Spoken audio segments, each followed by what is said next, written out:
महाराष्ट्र का चुनाव इस बार काफी दिलचस्प मोड़ लेता जा रहा है। महाराष्ट्र का चुनाव सिर्फ जीत ही नहीं बल्कि सभी पार्टियों के लिए अपनी साख का सवाल भी बन चुका है। महाराष्ट्र में इसी साल चुनाव होने वाले हैं। सभी पार्टियां रणनीति बनाने में जुटी हैं और इस बीच एक और बड़ी खबर है कि एनडीए जल्द ही सीट बंटवारे का ऐलान कर सकता है और महायुति का जो गठबंधन है ना, इसमें सीट बंटवारे का फॉर्मूला तय हो चुका है। लेकिन अभी तक दोस्तों जो दूसरा गठबंधन है महाविकास आघाड़ी गठबंधन, उसमें सीट बंटवारे का फॉर्मूला अभी तक तय नहीं हो पाया है। सूत्रों के अनुसार महाराष्ट्र में नवंबर में महाराष्ट्र के चुनाव हो सकते हैं। इसमें दोस्तों महाविकास आघाड़ी गठबंधन और महायुति गठबंधन में सबसे प्रमुख मुकाबला रहने वाला है। अभी दोस्तों इस वाले वीडियो में हम एक एक करके जानेंगे कि महाराष्ट्र में किस जिले की कितनी सीटों पर भाजपा को जीत मिल सकती है, किस जिले की कितनी सीट पर कांग्रेस पार्टी के गठबंधन को जीत मिल सकती है। सबसे पहले दोस्तों अगर हम अहमदनगर की बात करें तो यहाँ पर दोस्तों महायुति को 4 सीटें मिलने की संभावना है, जबकि यहाँ की 12 विधानसभा सीटों में से महाविकास आघाड़ी को 7 सीटें मिल सकती है,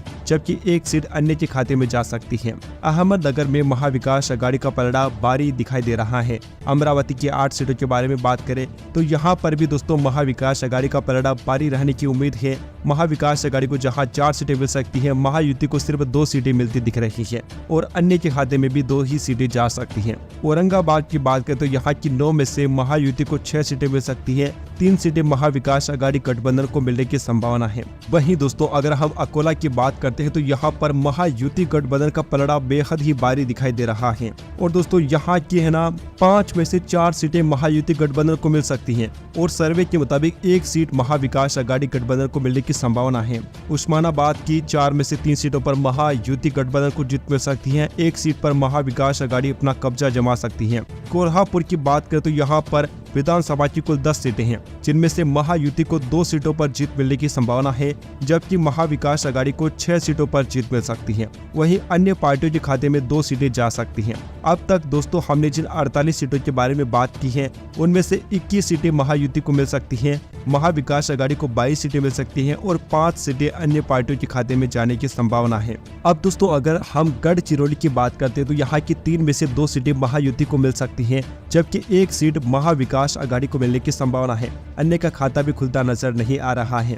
वीडियो में आगे बढ़ते हुए बात करते हैं गोदिया के बारे में। यहाँ पर दोस्तों कुल 4 सीटें हैं, जिनमें से 1 सीट महायुति को मिल सकती है, 2 सीटें महाविकास आघाड़ी को मिलने की संभावना है और 1 सीट अन्य पार्टियों के खाते में जा सकती है। अब दोस्तों अगर हम वीडियो में आगे बढ़ते हुए चंद्रपुर की बात करते हैं तो जनता की राय के अनुसार यहाँ की 6 में से 2 सीटें महायुति को मिलने की संभावना है, जबकि महाविकास आघाड़ी को 3 सीटों पर जीत मिलने की संभावना है और 1 सीट पर अन्य पार्टी अपना कब्जा जमा सकती है। अब तक हमने जिन 61 सीटों के बारे में बात की है ना, उनमें से 26 सीटें महायुति को मिलने की संभावना है, जिनमें से 28 सीटें महाविकास आघाड़ी को मिल सकती हैं और 7 सीटों पर अन्य पार्टियों को जीत मिलने की संभावना है। दोस्तों अगर जलगांव के बारे में बात करते हैं तो यहाँ की 11 में से 7 सीटों पर भारतीय जनता पार्टी को जीत मिल सकती है, जबकि 3 सीटों पर महाविकास आघाड़ी को जीत मिलने की संभावना है, 1 सीट पर अन्य पार्टियां कब्जा जमा सकती हैं। जालना की 5 में से 3 सीटें महायुति को मिलने की संभावना है, 1-1 सीट महाविकास आघाड़ी और साथ ही में अन्य पार्टियों के खाते में जा सकती है।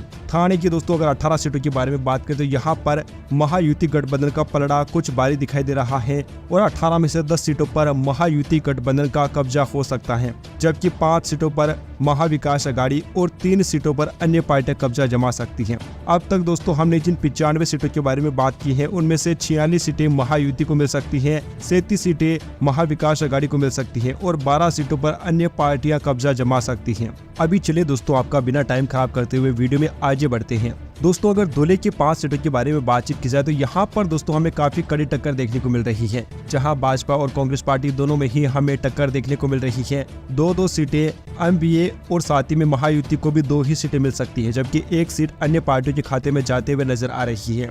नागपुर की बात करें तो यहाँ की 12 में से 6 सीटें जहाँ महायुति को मिल सकती है, 5 सीटें महाविकास आघाड़ी को और 1 सीट अन्य के खाते में जाने की संभावना है। नांदेड़ की बात करें तो यहाँ की 9 में से 4 सीटें महायुति और महाविकास आघाड़ी गठबंधन को मिल सकती हैं, जबकि 1 सीट अन्य पार्टियों के खाते में जा सकती है। तो इसी के साथ दोस्तों अब तक बात की गई 121 सीटों में से जहां 58 सीटों पर महायुति का कब्जा हो सकता है, 48 सीटें महाविकास आघाड़ी को मिलते नजर आ रही हैं और 15 सीटों पर अन्य पार्टियां अपना कब्जा जमा सकती हैं। चलिए दोस्तों अब बात करते हैं नंदुरबार के बारे में। दोस्तों नंदुरबार की 4 सीटों के बारे में बात करें तो यहाँ की दो सीटों पर भाजपा और कांग्रेस पार्टियों का कब्जा हो सकता है। हम दोस्तों पूरे गठबंधन की बात कर रहे हैं, महाविकास आघाड़ी गठबंधन और साथ ही में महायुति। तो 2 सीटें महायुति को मिल सकती हैं और 2 सीटें जो हैं वह महाविकास आघाड़ी को मिल सकती हैं। नासिक में भी कुछ ऐसा ही देखने को मिल रहा है। यहाँ पर कुल 15 सीटें हैं जिसमें से 7 सीटें महाविकास आघाड़ी को मिल सकती हैं, महायुति को भी 7 सीटें और 1 सीट अन्य के खाते में जाती हुई दिखाई दे रही है। अगर दोस्तों हम पुणे की बात करते हैं तो पुणे में कुल 21 सीटें हैं जिनमें से 10 सीटें महायुति को मिल सकती हैं, 11 सीटों पर महाविकास आघाड़ी को जीत मिलने की संभावना है। और इसी के साथ में दोस्तों अब तक हमने बात कर ली है 161 सीटों के बारे में, जिनमें से 77 सीटों पर महायुति गठबंधन को जीत मिल सकती है, 68 पर महाविकास आघाड़ी को और 16 सीटों पर अन्य पार्टियां कब्जा जमा सकती हैं। पालघर की दोस्तों हम बात करते हैं तो यहाँ पर दोस्तों सिर्फ 1 सीट महायुति को मिल सकती है, 3 सीटें महाविकास आघाड़ी को मिलने की संभावना है और 2 सीटें अन्य पार्टियों के खाते में जा सकती हैं। पर बने की चलिए बात कर लेते हैं। यहाँ की 4 में से 2 सीटें जहां महायुति को मिलते नजर आ रही है, एक सीट महाविकास आघाड़ी गठबंधन और साथ ही में 1 सीट दोस्तों अन्य पार्टियों के खाते में जाती हुई दिखाई दे रही है। वहीं दोस्तों अगर हम बुल्डाना की बात करते हैं तो यहाँ पर भी दोस्तों एक अलग ही हमें समीकरण देखने को मिल रहा है। बुल्डाना में कुल मिलाकर 7 सीटें हैं जिनमें से 4 सीटें जहां महायुति को मिल सकती हैं, 3 सीटों पर महाविकास आघाड़ी को जीत मिलने की संभावना है। अब तक हमने जिन 178 सीटों के बारे में बात की है उनमें से 84 सीटों पर महायुति का कब्जा हो सकता है, 75 सीटों पर महाविकास आघाड़ी को जीत मिल सकती है और 19 सीटें अन्य पार्टियों के खाते में जा सकती हैं। बीड़ की बात करें तो यहाँ पर दोस्तों कुल 6 सीटें हैं जिनमें से 2 सीटें महायुति को मिल सकती हैं और 4 सीटें महाविकास आघाड़ी को मिलने की संभावना है। भंडारा की 3 सीटों में से महायुति का खाता भी खुलता नजर नहीं आ रहा है, जबकि 2 सीटें महाविकास आघाड़ी को मिल सकती है और 1 सीट पर अन्य पार्टियां कब्जा जमा सकती हैं। अब दोस्तों सबसे बड़ी विधानसभा की सीटों की बात करें तो मुंबई में सबसे ज्यादा विधानसभा है। मुंबई में कुल 36 सीटें हैं जिनमें से महायुति को 23 सीटें मिल सकती हैं, 13 सीटों पर महाविकास आघाड़ी को जीत मिल सकती है, अन्य का खाता भी खुलता नजर नहीं आ रहा है। अब तक दोस्तों हम 223 सीटों के बारे में बात कर चुके हैं और भाजपा को 109 सीटों पर जीत मिलते दिखाई दे रही है और 94 सीटों पर महाविकास आघाड़ी को जीत मिल रही है, 20 सीटों पर अन्य पार्टियों को जीत मिलते दिख रही है। तो दोस्तों भाजपा 100 का आंकड़ा पार कर चुकी है। तो चलिए दोस्तों अब बात कर लेते हैं यवतमाल के बारे में। यहाँ पर दोस्तों कुल मिलाकर 7 सीटें हैं जिनमें से महायुति गठबंधन को 5 सीटें मिल सकती हैं और 2 सीटें महाविकास आघाड़ी गठबंधन की जा सकती है। वहीं दोस्तों रत्नागिरी की 5 में से 1 सीट जहां महायुति के पास जा सकती है, 4 सीटें महाविकास आघाड़ी के पास जाने की संभावना है। रायगढ़ की बात करें तो यहाँ की 7 में से 4 सीटों पर महायुति गठबंधन को जीत मिल सकती है, जबकि 2 सीटों पर महाविकास आघाड़ी कब्जा कर सकती है, 1 सीट अन्य के पास जा सकती है। और दोस्तों इसी के साथ हमने अभी तक 242 सीटों के बारे में बात कर ली है जिनमें से महायुति को 119 सीटों पर जीत मिलने की संभावना है, 102 सीटों पर महाविकास आघाड़ी को जीत मिल सकती है और 21 सीटें अन्य पार्टियों के खाते में जा सकती है।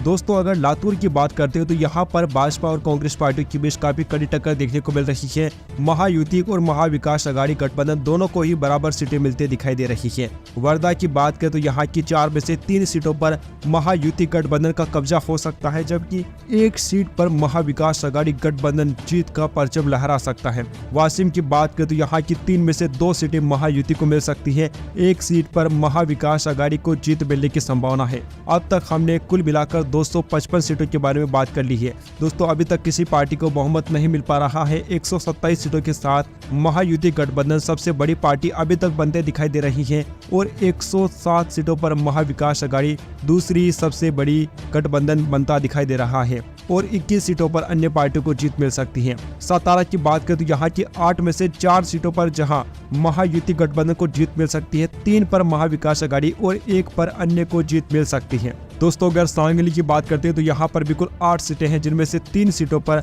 जहां महायुति को जीत मिल सकती है, 4 पर महाविकास आघाड़ी को जीत मिलने की संभावना है और 1 सीट अन्य पार्टियों के खाते में जा सकती है। अब दोस्तों अगर हम बात करते हैं सिंधुदुर्ग के बारे में, तो यहाँ की 3 में से 2 सीटें महायुति को मिल सकती हैं और 1 सीट जो है ना वह महाविकास आघाड़ी के खाते में जा सकती है।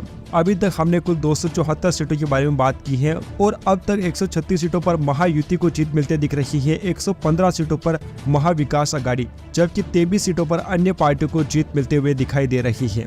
दोस्तों अभी चलिए वीडियो में आगे बढ़ते हैं और बात कर लेते हैं सोलापुर के बारे में। यहाँ पर दोस्तों कुल मिलाकर 11 सीटें हैं और यहाँ पर 5 सीटें जो है वहाँ महायुति को मिल सकती है, 4 सीटें महाविकास आघाड़ी को, जबकि 2 सीटें अन्य पार्टियों के खाते में जा सकती हैं। अब चलिए हिंगोली की अगर हम बात करते हैं तो हिंगोली में कुल 3 सीटें हैं, जिनमें से महायुति को 1 सीट मिल सकती है तो 2 सीटें महाविकास आघाड़ी को मिलने की संभावना है। अभी तक दोस्तों हमने सभी 288 सीटों के बारे में बात कर ली है और 142 सीटें महायुति को मिलते हुए दिखाई दे रही है। 121 सीटों पर महाविकास आघाड़ी गठबंधन को जीत मिल सकती है और 25 सीटों पर अन्य पार्टियां जीत हासिल कर सकती है। तो दोस्तों अभी तक के जो समीकरण बन रहे हैं उनके हिसाब से महाराष्ट्र में किसी भी एक पार्टी, एक गठबंधन को बहुमत नहीं मिल रहा है।